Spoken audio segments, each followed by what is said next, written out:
আমরা আবার হঠাৎই বেরিয়ে পড়েছি। নমস্কার বন্ধুরা, সকলকে স্বাগত জানিয়ে আরেকটি ব্লগ শুরু করলাম।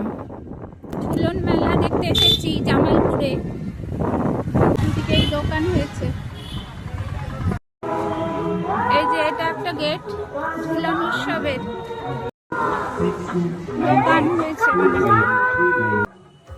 আমি তো এই প্রথমবার গেলাম জামালপুর, তো ওখানে এত দোকান হয়েছে, এত যে দোকান হয় আমি তো ভাবতেই পারিনি। আমি ভিডিও দেখেছি কিন্তু নিজে কোনো দিন যাইনি। এবারে দেখতে যেতে ইচ্ছে করলো, তো গেলাম। দেখুন এখানে কত রকম আচার, আমি তো অনেক রকম আচার কিনে এনেছি, আর পাঁপড়। এত আচার হয়েছে, আচারের নাম লেখা নেই তো।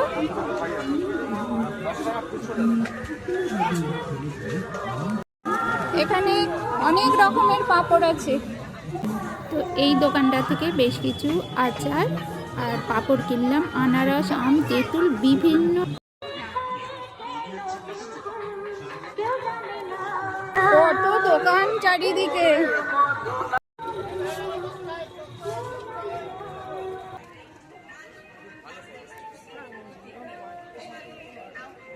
এখানে কত সুন্দর চুড়ি, কাঁচের চুড়ি। এখানে চারিদিকে নাগরদোল্লা হয়েছে,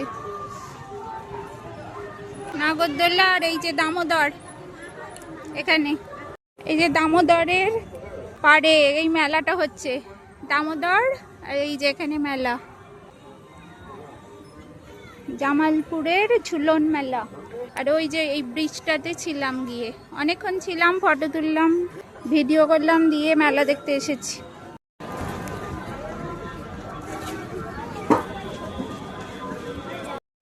অনেকটা জায়গা জুড়ে মেলাটা, হাঁটছি অনেকক্ষণ ধরে। অনেক দোকান, অসংখ্য দোকান, অনেকক্ষণ হাঁটছি। এখনো ঝুলনের যে মণ্ডপটা সেটা এখনো দেখতে পাইনি, অনেকটাই হেঁটে এলাম।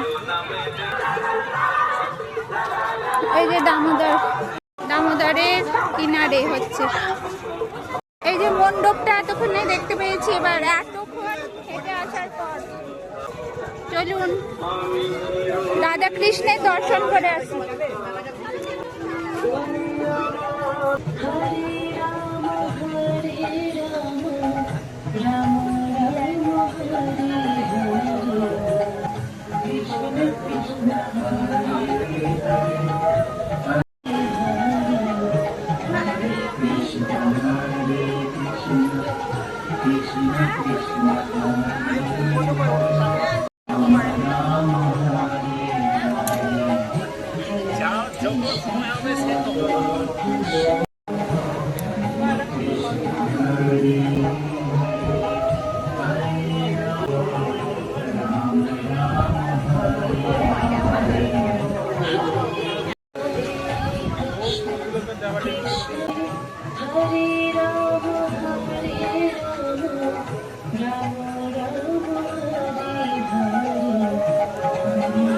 মেলা দেখতে দেখতে এবার যাচ্ছি ওই দিকতে, উল্টো দিকটায় যাচ্ছি। এবার আলো জ্বলে গেছে, সন্ধ্যা হয়ে গেছে।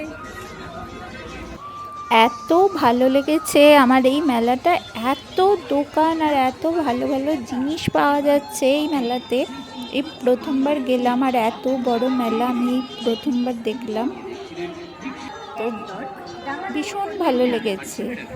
অনেক ঘুরলাম, ঘুরে সব দোকানগুলো দেখলাম, আর অনেক কিছু জিনিসের দাম দরও করলাম। কিছু কিছু দোকানের দাম অনেক বেশি বলছে, কিন্তু বেশিরভাগ দোকানের দামটা ঠিকঠাক। মানে আমি যে ছোটোখাটো মেলাগুলোয় যাই, সেই মেলাগুলোর থেকে দামটা কম। আমাদের গ্রামের যে কাছাকাছি মেলা হয়, সেই মেলায় একটু দামগুলো দেখলাম বেশিই বলে, এই মেলাটায় দামগুলো ঠিকঠাক বলছে। ঠিক আছে, তাহলে জামালপুরের ঝুলন মেলার ব্লগটা এখানে শেষ করছি। আবার ফিরে আসবো অন্য কিছুর সঙ্গে নিয়ে। এখনকার মতো টাটা।